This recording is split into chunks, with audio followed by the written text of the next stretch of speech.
Hi, all. Coming to you today with a TechExec series interview with John Kohl.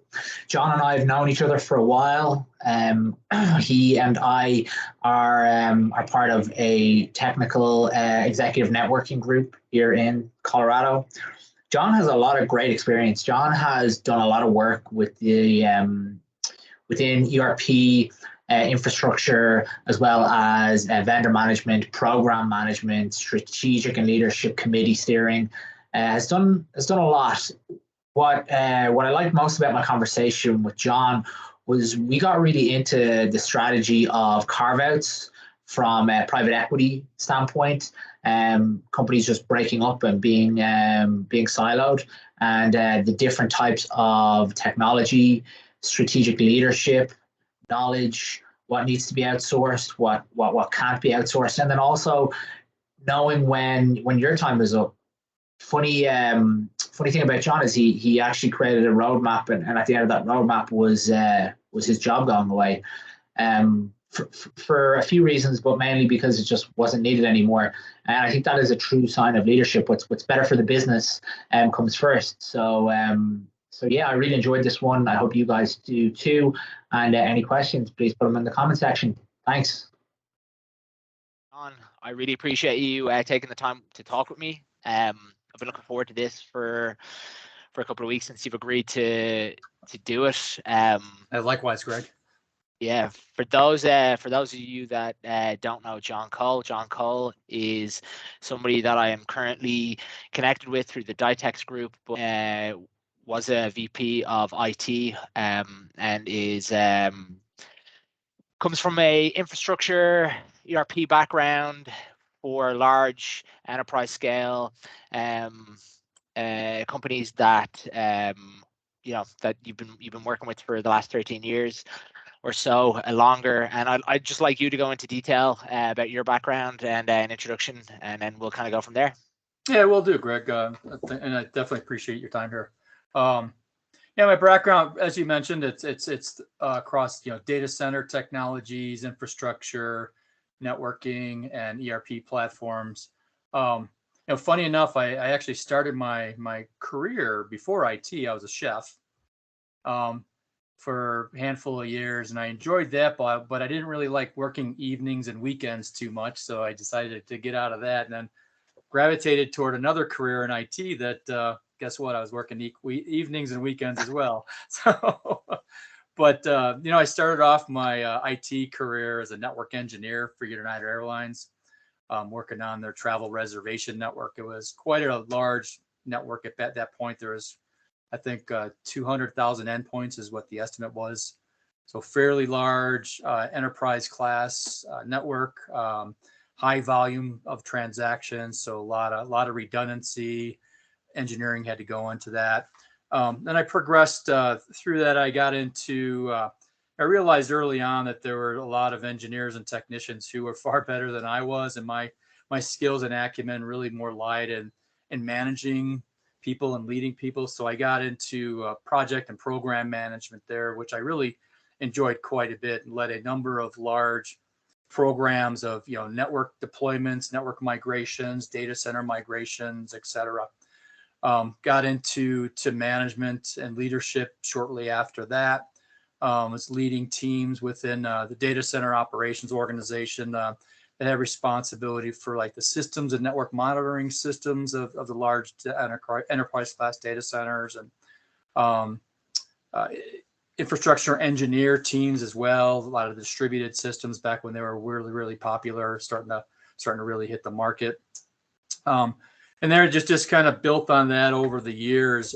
Moved into a number of different teams, got rolled into my responsibilities within the data center, database administrations. At one point, I had a cybersecurity team reporting to me, a network operations team reporting to me as well.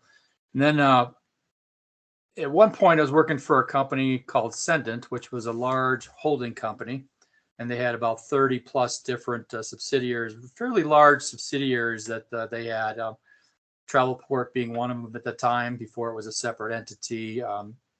Avis, Budget, Hertz, rental car, number of hotels, number of real estate companies, et cetera. So worked in the shared services organization there, had responsibilities for a lot of the WAN technologies at that point, and working with a lot of the CEOs and CIOs of the Sendent holding companies, providing the shared networking services, because the Sendent's approach was at that point we had a shared telecom infrastructure that all of its business units leveraged, and I worked within the telecom organization at that point. And then about 2006, Sendent decided to break up because it was worth more separately than the whole, or the parts were worth more than the whole. So they broke Sendent up into 4 different sub companies, one of which was Travelport, the travel distribution arm, which is where I went to. At that same time, and then Sendent sold that to the Blackstone Group. At that same time, the Blackstone Group purchased WorldSpan, which was a competitor of Get the Galileo reservation system at that point, and combined that into Travelport. I had a switch in my career at that point, moving from the data center domain into the ERP domain, where there was a lot of technology rationalization for the first couple of years, because as you can imagine, bringing 2 companies together, they had a lot of the same things, often different vendors though, like different vendor CRM systems, billing systems, ERP systems, et cetera. So that first couple of years, there was a lot of technical strategy being set and technical rationalization to get down from multiple redundant systems down to one to achieve the cost efficiencies and the operational efficiencies that were needed. Sorry for interrupting. So when Sendent started to break up everything and the technology rationalization strategy came into place, where were you in that? Were you part of the strategy in the program build out, or was it something different?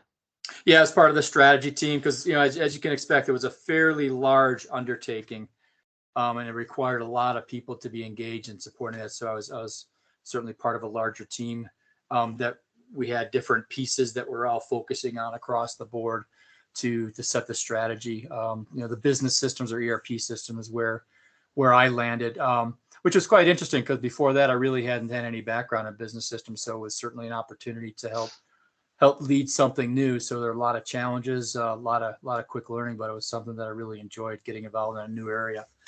In addition to that, there was actually a lot of work that was still needed to, as there was a common integrated telecom infrastructure, networking infrastructure that was in place supporting all the business units in the Senate. So there was still a lot of work that was needed at that point to break that up into small pieces so they can actually be divvied up to the different business units. So there's a lot of not only strategy to set as far as how we're going to set the new companies up, but there's the approach for how we're going to actually divvy up the different components to go to the appropriate business units that were being spun off.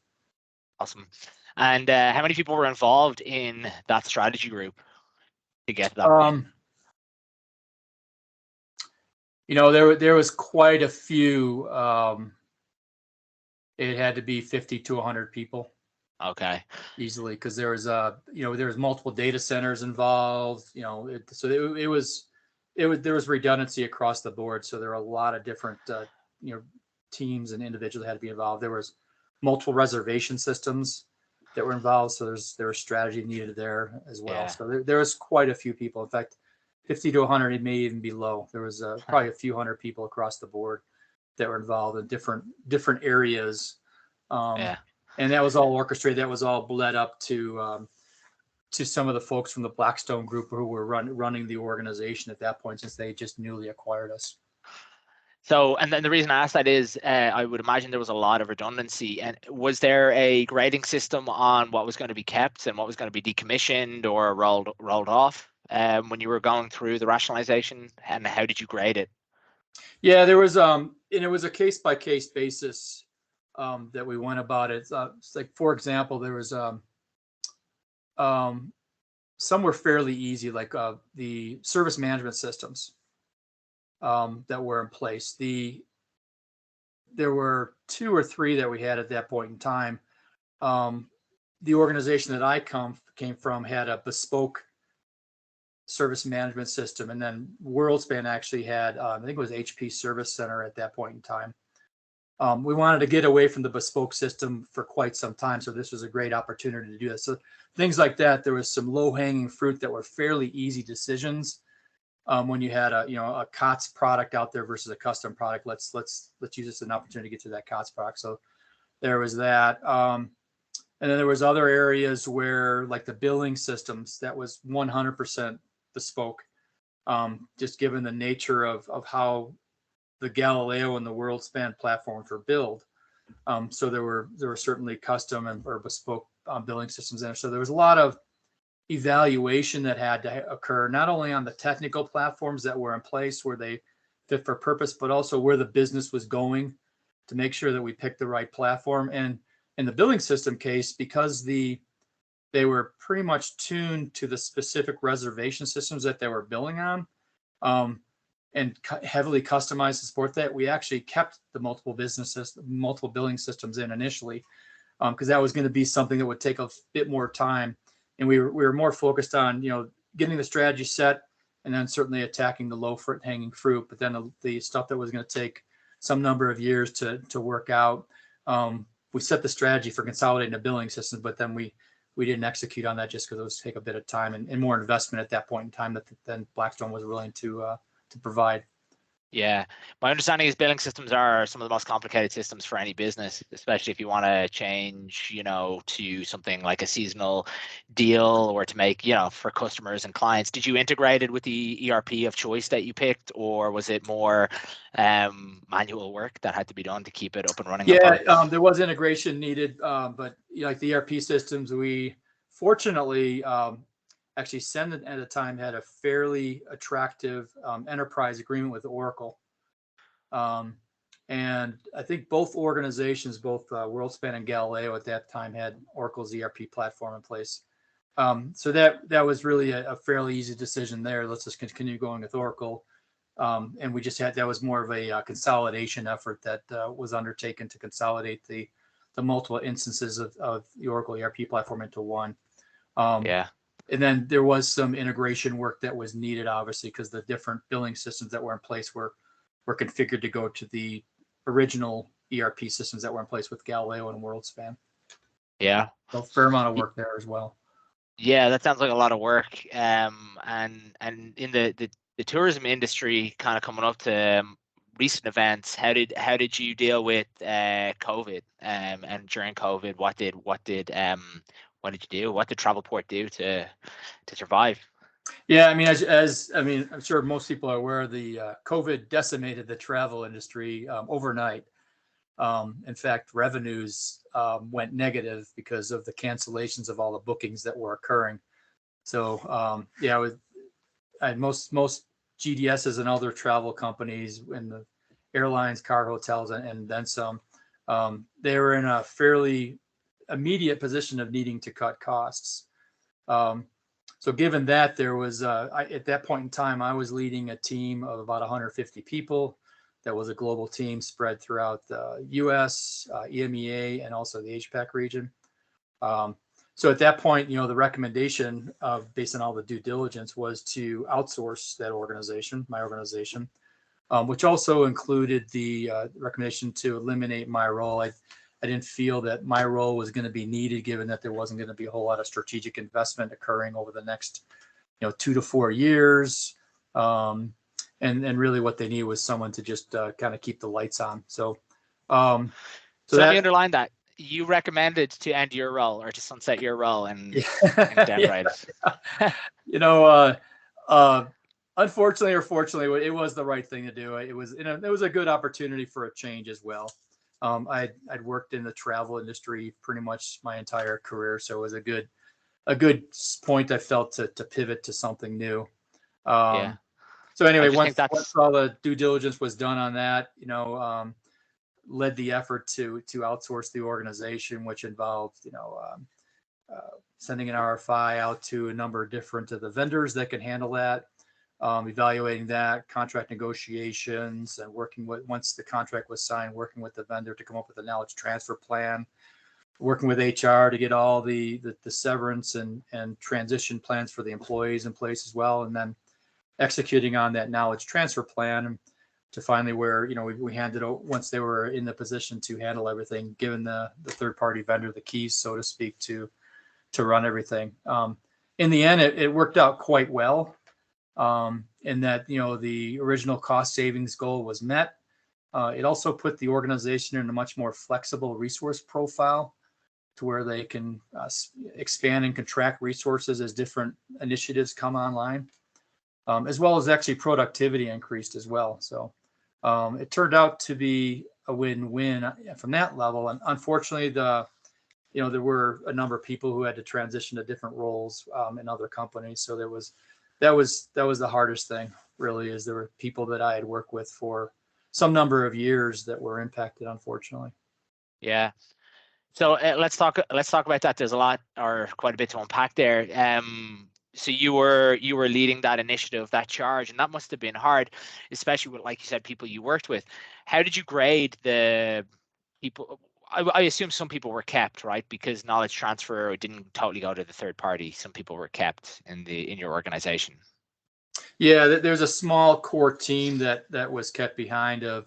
It's predominantly the leaders and a couple of the key higher level engineers that we needed. We still wanted the people that had the Travelport background, as well as knowledge of the systems, to be setting the direction and managing and governing everything that the third party resource provider was doing for us. And then the third party resource provider would just manage the pipeline, so to speak, as there were new development requests or new business requests that were in the pipeline, or any kind of service delivery type opportunities or needs, that they would handle that. So as far as I wouldn't say it was a grading system per se, but it was certainly looking at what skills did we need in this new resource model. And what skills were we looking to actually outsource to this third party provider? And so it actually kind of made it pretty easy as far as who the individuals were that were going to remain with the company, and then who was going to be impacted. But that makes sense. Had you worked with a third party previous to this outsourced initiative? So they were a known entity, or did you go through like an interview session with them to see if they were the right fit for what you were trying to achieve? Yeah, they were a known entity. In fact, we had, at that point, we were using a number of different third-party resources, and for all the common names that I'm sure you've heard from. Yeah. The Indian outsource companies or Indian resource providers. So we had actually been using pretty much all of them at that point, I think. So we ended up going with one of them. So they were certainly very familiar with us. And one of the key things on success of it was the partnership that they approached it as well. It wasn't just a transaction that they were looking at. They were certainly in it for the long haul. And it was very evident that the eventual winner of our business, in that case, they approached it from a partnership from day one, which I think that certainly helped solidify the selection. We knew that as we progress, they're going to be looking at this for the long term, and there were a lot of things that we had to change that we thought were going to be the approach. And then as we got knee deep into it, there were some things we had to change up front, given, different resource skills or resource capacity needs type things. And all along the way, they were very, very supportive and continued just to work in a partnership way, and they were very flexible and adjusting to some of our needs that were changing.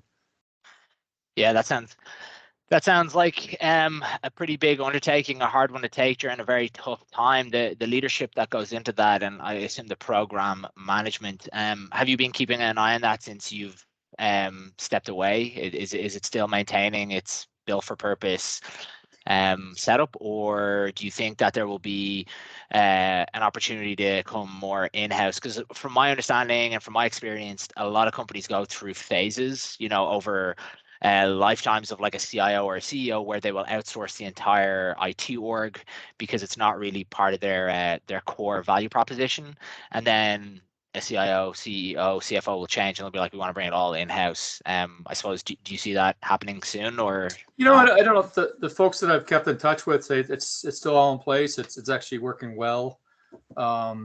but I would expect at some point, there might be, the foundations of things may change where it makes more sense to insource that. But at this point, I'm not aware of any move to do that. I don't have that internal insight at this point, but it sounds like things are going well so far. So, because some of the skills, were commodity skills when you talk about working on, say, a CRM platform that's fairly ubiquitous. There's the benefit that they provided was they had a much larger resource pool available to them that they could get, because we were having some challenges, frankly, finding some of the skills. Yeah, absolutely. So from a integration standpoint, we'll kind of move on, but that sounded like it was a tough undertaking.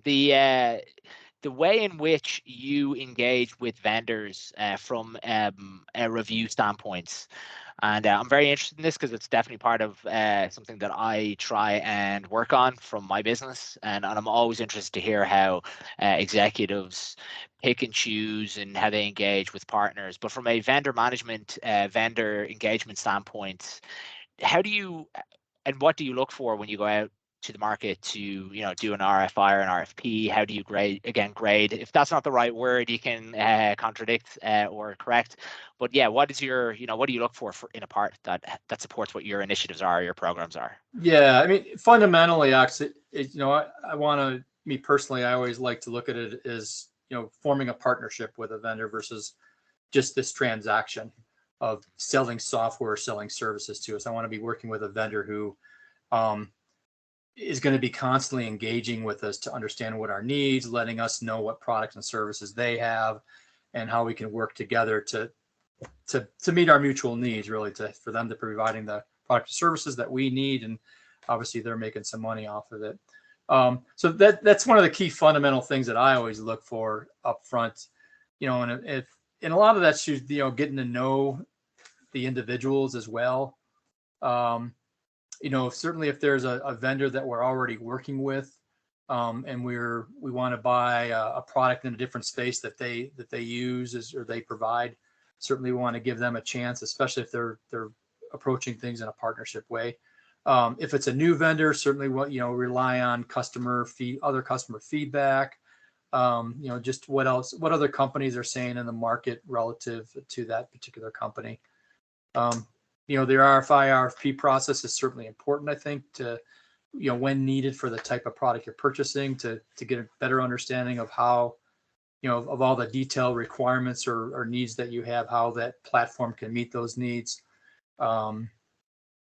Different approaches about having a bake-off of the platforms as well. If you're, you start off with, sending an RFI, RFP to 3 or 4 companies, or 3 or 4 vendors, and then you get down to, say, the final 2, and if it's close enough, having a bake-off, which is, could be a lot of different ways, really. It could be come in and just demonstrate the function, or it could be actually, here's one of our specific use cases. I'd like to see it configured and developed in your platform so we can actually see it working to make sure that it works how we need it to do. That was a bake-off your term? From a negotiations perspective, if you're performing a bake-off as well, you can use that for a little bit of leverage. I was just asking, is a bake-off your term, just because you had a previous I don't think I could take ownership of that. I think, because I've never heard that. Yeah. No, I've heard that numerous times from other people. Okay. But then I guess that, then the important thing is once you pick a particular direction with a vendor, making sure that you're working on that partnership along the way, and having the right governance in place. Just so I think that's key to have strong account management in place, ongoing dialogue to make sure that they're aware of any operational problems we're having, as well as long-term issues. And I like to, the governance structure that I've found works well is, roughly monthly operational meetings between the vendor and the service delivery teams to talk about any outstanding problems we're having or challenges, kind of the more tactical type things that are going on with that particular, say it's a software platform. And then having quarterly business reviews as well, with a larger stakeholder group involved, particularly the business stakeholders engaged in that. And that's really more of a ongoing strategic discussion as far as, hey, our business is going in this direction. Our business stakeholders would are going this way. What are you guys doing with your platform to help us transition to that or support that in the long term? Yeah, I think for large spend or large partnerships with bigger initiatives or bigger programs, QBRs and monthly kind of touch points are very important. I don't think there's enough oversight when you hear of things failing, like a CRM or an ERP implementation. A lot of it is the governance and controls just weren't properly outlined. And I think I'm sure you, from your experience with ERP in your previous role, you could probably talk about some governance that you may have been able to do better, or was not kind of like highlighted before the kickoff. Or maybe not your governance was perfect. No, it's definitely not perfect. Yeah. You can always learn from it. One of the things, like, there's been a number of, given the nature of how Travelport grew over the years and different platforms that were in existence. Like, at one point there were multiple CRM platforms for a variety of reasons, and we had a strategy to consolidate down to a single platform. And that was a fairly complicated program from beginning to end, and that it was different vendors that were involved. There was an RFI process that we that we had to get to the one solution. And then once we chose the particular platform going forward, obviously we ramped up the implementation program to make that happen. There were some challenges with that particular vendor on that program. And a lot of it was we didn't engage them enough within the ongoing program management governance meetings that we had set up. So we pulled them into that, and that helped get the resources that we need when we were running into some roadblocks. It gave us a little bit more direct access to some of the resources that we need to break through some of those issues. So that was certainly a lesson learned. We didn't have them engaged up front to the level that we needed to. Yeah. In Agile, I think it's referred to as like retrospectives. After you get to a milestone or some sort of task or feature has been completed or implemented, and what could you have done better, or why didn't this work the way we thought it would work? That's very important, especially in an enterprise level setting where you can't stop and take a break and just talk about it for any length of time. You have hours and minutes, not days. Yeah, and what's really refreshing is when you work with some vendors and they're proactive about it. With they already know you got this big program coming up, and they're ready with resources. But just let us know when you're going to be ramping up on this, because we've got some resources that it can help out in this area from the beginning. So it sounds like full contextual on it. Yeah, it sounds like your favorite characteristic of working with a vendor is communication. Is like even over communication, so you know exactly what's coming down the pike. Absolutely, the partnership is critical. Yeah, especially the large enterprise platforms, because they're fairly complex in nature, and undoubtedly you will run into some issues that do require the vendor to assist in some way. So the more you have them engaged, the more proactive they're going to be. Yeah, for sure. And then with the change management piece as well, the vendors that you've worked with in the past and your own specific strategic planning, were you involved in that? And did you use a vendor for that, or was that something that you took ownership of completely, or with some other stakeholder within, let's say, your previous role or in your previous company? No, yeah, we did have that. Like again, the CRM consolidation is probably a great example to where we used the vendor's professional services organization instead of going with a third-party professional service organization, because we felt that they know their platform best, and we already had a strong partnership with them set up. So there certainly was an SOW that we created, jointly created, as far as all the requirements, and that's where things were scoped to. As time went on, a couple things did change. And again, they're working in partnership. There were some things that did require, change requests and formal change management to the SOW to make sure that both parties remain whole, right? So if we were asking them to do some work that was a considerable amount of work beyond what they originally scoped, that would certainly require some kind of a change process. But then there were some things that were fairly minimal that they would just absorb. So there was, again, that's where I think that partnership helped, to where they were aware of everything and certainly working in supporting our best interest to a large extent. Yeah. And the change in when it was sending into Travelport, there was like private equity influence there at some point. Was Travelport private equity backed, or was it when that sending Yeah. So when we're Sendent, we were owned by Sendent. Sendent was publicly held at that point. And then when Sendent broke itself up, it sold the different entities to different companies. All the travel related companies went to the Blackstone Group, purchased us and formed the company Travelport, which actually was already a brand name for one of the companies that Sendent already held. But they felt that they already had good brand recognition, so they retained that name. And then at the same time, that's when the Blackstone Group purchased WorldSpan. And I'm not sure if WorldSpan was public or private at that point in time, and then pulled that into the same company. And then the Blackstone Group continued ownership, I think, for roughly 5 or 6 years. And at that point, at the end of that 5-6 years, we went public. Okay. Did you find any difference from a leadership standpoint in managing and being told how to manage from a publicly to a private equity owned, so private owned? Any kind of thoughts there on how you describe that, if there was a difference? I guess one of the things, certainly the transitioning from private to public, there was obviously a lot more regulations and auditing that was needed, things like SOX audits and all that. So there were some new processes that were needed to be put in place when we went public. But that had been the strategy all along. So there was a lot of things that were already kind of happening to support that long term. I think initially when Travelport was formed, the Blackstone Group was very heavily involved because there were some big decisions that were being made. So there were some Blackstone Group employees that were, part of the team, so to speak, at the leadership level. So they wanted to have a little bit more control and insight into what was going on, and certainly the decisions they were making. Like there was a decisions concerning the multiple data centers that we had to consolidate down to one, and any other big decisions that required any kind of level of investment.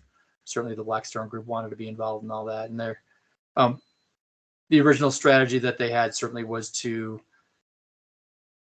own Travelport for a couple of years, then either sell it off or bring it public. So a lot of their decisions were based on setting that up for that. But surprisingly, after the initial dust settled on a lot of the decisions and they remained our owners for a while, they actually let Travelport run itself, so to speak. That's nice. They kind of peeled away after a lot of those integration decisions were already made, as far as which data center should we go with, and other big decisions. So they started to peel away. Nice. Yeah. Would you say, and this is just an observation from my perspective, would you say going from public to private, there's a lot more outcomes in being private, because it is outcomes driven, because there's usually a lifespan from a private equity standpoint to either, and then they want to make a decision to go public or sell it to another private equity firm. And how does that change from a leadership standpoint, if any? And what I mean by that is, like, if you're outcomes driven, there's usually when you're working in IT and it's outcomes driven, you're supporting the business to hit their numbers, hit their targets or whatever. And whereas public, you do have shareholders and stuff like that, but it is a kind of a different master, I suppose. Yeah, but in both situations though, there were certainly targets that you had to hit. Once you're publicly held, there's certainly quarterly earnings that there was a big drive to make sure that we hit those, and that was not too unlike being owned by a private equity company, where there were certainly numbers that they set out for us to achieve that we needed to achieve as well. Okay, good. Well, I really appreciate the time you've taken to talk with me. It was great to kind of delve a little bit more into your background and ask some questions. I think, the reason I do this, and I mentioned this before we got on here, is like I like share knowledge, and you definitely have some knowledge working in your background with private equity, integration, vendors that I think people want to hear. So I appreciate your time, and I look forward to continuing communicating with you and getting to know you a little better. So thanks, John. Hey, likewise, Greg. Appreciate your time. Thanks. Take See ya. care.